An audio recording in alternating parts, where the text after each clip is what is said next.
ஃபரிதாவிற்கு ஏற்கனவே திருமணம் நடந்திருக்கும் என்று அந்த ஜோசியர் சொன்னதை கேட்டு அதிர்ச்சியாக உட்கார்ந்து கொண்டிருந்தான் மகேஷ். சார், என்ன சார் இப்படி சொல்றீங்க? இது நான் கற்பனையா சொல்ற விஷயம் கிடையாதுப்பா. அந்த பொண்ணோட ஜனன ஜாதகப்படியும் இப்ப நடக்கிற தசாபுக்தி படியும் பார்த்தா அவளுக்கு கல்யாணமாகி எப்படியும் 5 வருஷம் ஆயிருக்கும். சார், ஃபரிதா நல்ல பொண்ணு சார். தம்பி, நான் அந்த பொண்ணோட குணத்தை பத்தி எதுவும் தவறா சொல்லவே இல்லையே. அவளுக்கு கல்யாணம் ஆகியிருக்கும்னு தானே சொன்னேன். சில வினாடிகள் யோசித்த மகேஷ், சரிங்க சார், எப்படியும் பெருமாள் அங்கிள் இந்த ஜாதகத்தை காட்ட வருவாரு, அப்ப இந்த மாதிரி சொல்லிடாதீங்க ப்ளீஸ் என்றான். அவர் அவனை சில வினாடிகள் முறைத்து பார்த்தவர், நான் ஆரம்பத்திலேயே சொல்லிட்டேன், பொய் சொல்லி என்னோட தொழிலுக்கு துரோகம் பண்ண முடியாது. காசு கூட கிடைக்கும்னா உங்க ரெஸ்யூம்ல தெரியாத டெக்னாலஜி எல்லாம் தெரியும்னு போடுவீங்க, அனுபவம் இல்லாத வேலையை பல வருஷம் செஞ்சதா கணக்கு காட்டுவீங்க. என்னால அப்படி பண்ண முடியாது என்றார். அப்ப ஒருத்த சீக்கிரம் செத்துடுவான்னு இருந்தா, இந்தாப்பா நீ சீக்கிரம் செத்துடுவேன்னு சொல்லிடுவீங்களா? அப்படி இல்ல, மரணம் வர்றதுக்கான காரணங்கள் சூட்சமமா சொல்லப்பட்டிருக்கும். முக்கியமா தண்ணியால கண்டோம், நெருப்புனால கண்டோம்னு இருக்கும். அதுக்கு தகுந்த மாதிரி எச்சரிக்கை பண்ணுவோம். மகேஷ் கோபமாக, ஆடு மாடெல்லாம் ஜாதகப்படிதான் உயிர் வாழுதா என்றான். அப்பொழுது அந்த ஜோசியரை பார்க்க சில குடும்பத்துடன் வந்து வெளியில் காத்திருந்தனர். ஜோசியக்காரர் தீர்க்கமாக மகேஷை பார்த்து கொண்டே, தம்பி, ஏதாவது ஆடோ இல்ல மாடோ அது பிறந்த நேரத்தை சரியா குறிச்சு எடுத்துட்டு வா, நான் கட்டம் போட்டு பலன் சொல்றேன், இப்ப கிளம்பு என்றார். மகேஷ் அவரிடம் கொடுத்த ஃபரிதாவின் ஜாதகத்தை வெடுக்கென்று பிடுங்கிக் கொண்டு அங்கிருந்து கோபமாக வெளியேறினான். அவன் போவதையே சிரித்தபடி பார்த்து கொண்டிருந்தார் அந்த ஜோசியர். அங்கிருந்து வெளியே வந்த மகேஷ் நேராக கிளம்பி ஆதித்யாவின் வீட்டுக்கு சென்றான். சாட்சிக்காரன் காலில் விழுவதை விட சண்டைக்காரன் காலில் விழுவது மேல் என்ற எண்ணம் அவனுக்குள் வலுவாக தோன்றியிருந்தது. ஆதித்யாவின் வீட்டின் முன் பைக்கை நிறுத்திவிட்டு உள்ளே நுழைந்தவன் அப்பொழுதுதான் பெருமாள் வீட்டை பூட்டிக் கொண்டிருப்பதை பார்த்தான். இவனை பார்த்ததும் வாப்பா என்றார். அங்கிள், ஆதி வீட்ல இல்லையா? என்னமோ அதிசயமா அவங்க அம்மாவை அவனே கோவிலுக்கு கூட்டிட்டு போறேன்னு சொன்னா, நானும் பைக்கை அவன்கிட்ட கொடுத்துட்டு 2 பேரையும் அனுப்பி விட்டுட்டேன். சரி, நீ வீட்ல இருக்கியா? நான் தெரு முனை வரைக்கும் போயிட்டு வந்துடுறேன். என் நண்பர் ஒருவர் அங்க எனக்காக காத்துட்டு இருக்காரு. அங்கிள், நான் உங்களை பார்க்க தான் வந்திருக்கேன். அவன் முகத்தில் ஒருவித தடுமாற்றத்தை பார்த்த பெருமாள் மீண்டும் வீட்டின் கதவை திறந்து அவனை வீட்டிற்குள் அழைத்து சென்றார். அவனை உட்கார வைத்து குடிக்க தண்ணீர் கொடுத்தவர், காஃபி குடிக்கிறியாப்பா என்றார். இல்ல அங்கிள், வேண்டாம். சரி சொல்லு, என்ன விஷயமா என்ன நீ பார்க்கணும்? அவன் முகமும் காலையில வந்ததுல இருந்தே சரியில்லை. சில வினாடிகள் தயங்கிய மகேஷ் பிறகு, அங்கிள், ஆதி ஒரு பொண்ணை லவ் பண்றான், அந்த பொண்ணும் இவனை விரும்புறா என்றான். இது எத்தனை நாளா நடக்குது? சாதாரணமாக கேட்ட பெருமாளை ஆச்சரியமாக பார்த்தான் மகேஷ். அவன் சிந்தனையை கலைக்கும் விதமாக அவர் மீண்டும், சொல்லுப்பா, எத்தனை நாளா லவ் பண்றாங்க என்று கேட்டார். 3 வருஷமா அங்கிள். ஏன்பா, முதலையே சொல்லியிருந்தா தேவையில்லாம வேற பொண்ணை பார்த்திருக்க மாட்டோம் தானே? இல்ல அங்கிள், அந்த பொண்ணு ஜாதகம் நம்ம ஆதிக்கு மேட்ச் ஆகலன்னா என்ன பண்றதுன்னு ஒரு பயம். நீங்க தான் ஜோசியம் ஜாதகம் ஏகப்பட்ட கண்டிஷன் வச்சிருக்கீங்களே. எனக்கு ஜாதகத்துல நம்பிக்கை அதிகம்தான். அதுக்காக ஒருத்தர் விரும்பின பிறகு ஜாதகத்தை தூக்கிட்டு அலைஞ்சு என்ன பிரயோஜனம்? ஒரே பையனை வச்சிட்டு அவன் விருப்பத்துக்கு மதிப்பு கொடுக்கலனா எப்படி? அப்பாடா, இப்பதான் நிம்மதியா இருக்கு அங்கிள் என்றவன் தன் மனதிற்குள், வெட்டியா காலையில அந்த ஜோசியக்காரன் வீட்டுக்கு போயிட்டோம் என்று நினைத்து கொண்டான். அப்பொழுது பெருமாள், அதனாலதான் காலையில அந்த பம்மிக்கிட்டு இருந்தானா?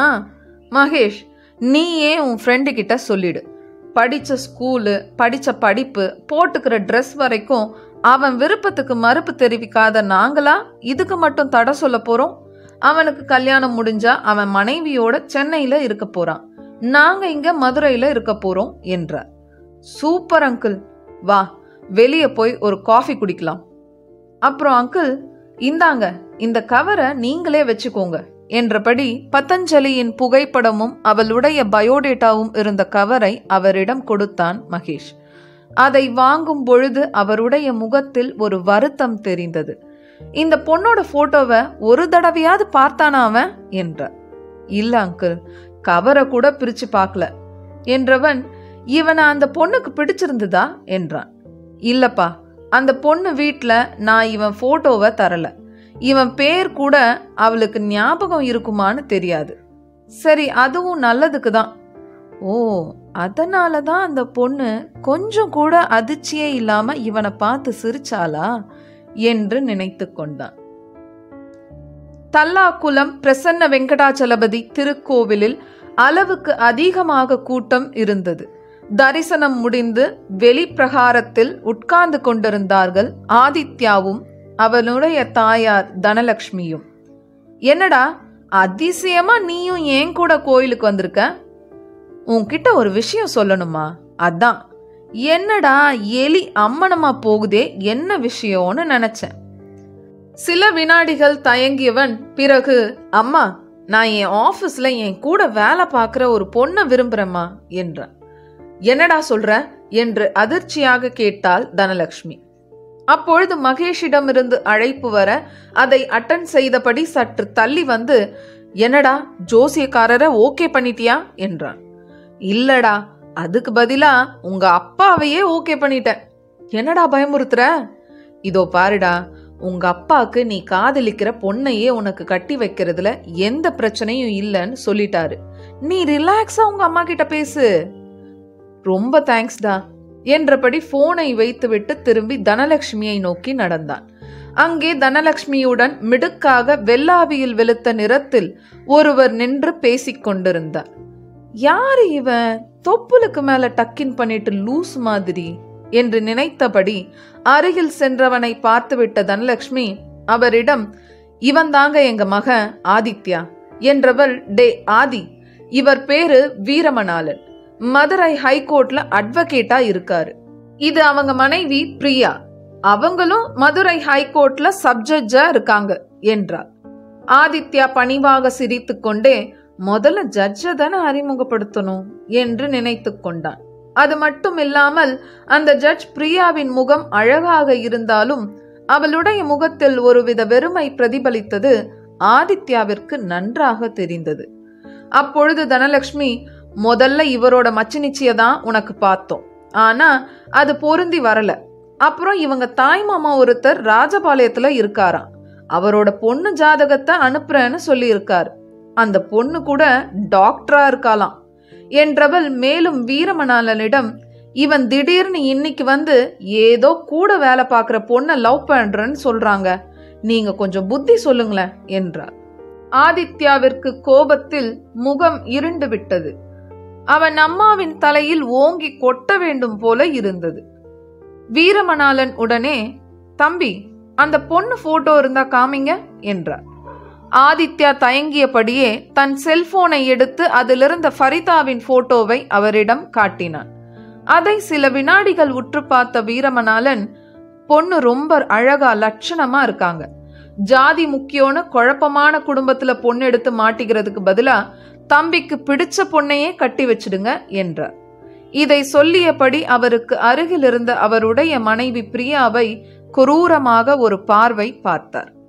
பிரியா சலனமின்றி அவரையும் அங்கிருந்தவர்களையும் லேசாக முறைத்து பார்த்துவிட்டு கோவில் பிரகாரத்திற்குள் சென்று விட்டார்.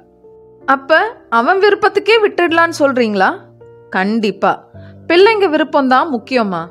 நான் வாழறது கூட என் பிள்ளைக்காக தான். ஆதித்யா தன் மனதிற்குள், உன்னை பார்த்தா அப்படி தெரியல, ஆனா லூசு மாதிரி இருந்தாலும் உன்னால எனக்கு ஒரு நல்லது நடந்திருக்கு என்று நினைத்து கொண்டான். அப்பொழுது தனலட்சுமி, என்னங்க உங்க சம்சாரம் நீங்க பேசிட்டு இருக்கும் போதே கிளம்பி போயிட்டாங்க என்றார். அதற்கு அவர், இப்ப தெரியுதா நான் ஏன் அந்த குடும்பத்துல பொண்ணு எடுக்க வேணான்னு சொன்னேன்னு என்றபடி அவர்களிடம் விடை பெற்று கொண்டு வீரமணாலனும் சென்று விட்டார். கோவிலை விட்டு வெளியே வந்த தனலட்சுமி, அந்த பிரியாவோட தங்கையதான் உனக்கு கட்டணும்னு உங்க அப்பா ஒத்த கால்ல நின்னாருடா, இவருதான் வேண்டவே வேண்டான்னு சொல்லிட்டாரு என்றார். அம்மா ஒன்னு சொல்லவா? சொல்லுடா. அந்த ஆளை பார்த்தா சைக்கோ மாதிரி தெரியுதுமா. ஏன்னா அறிவு இருக்கிற எவனும் பொண்டாட்டிய பக்கத்துல வச்சுக்கிட்டே அவ குடும்பத்தை பத்தி தரக்குறைவா பேச மாட்டான். எதுக்கும் அந்த ஆள் கிட்ட நீ எந்த சவகாசமும் வச்சுக்காத. என்னடா இப்படி சொல்ற? ஆதித்யாவிற்கு ஏனோ முதல் நாள் இரவு கோயம்பேடு பஸ் ஸ்டாண்டில் பார்த்த பதஞ்சலியின் முகமும் சற்று முன் கோவிலில் பார்த்த பிரியாவின் முகமும் அவனுடைய மனதில் ஆழமாக பதிந்ததை போன்று ஒரு எண்ணம் ஏற்பட்டது. சரிம்மா, அதை விடு. என் கல்யாண விஷயம் என்னாச்சு? என்னடா ஒளர்ற? இப்பதானே லவ் பண்றேன்னு சொன்ன. ஐயோ, அடுத்தது கல்யாணம் தானம்மா, அதுக்காக அப்படி சொன்ன.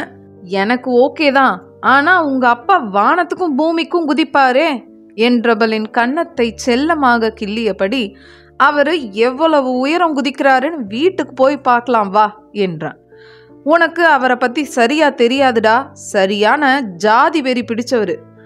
ஆதித்யா கலகலவென சிரித்தபடி, ஐயோ அம்மா, மகேஷ் ஏற்கனவே அப்பா கிட்ட சொல்லிட்டான்.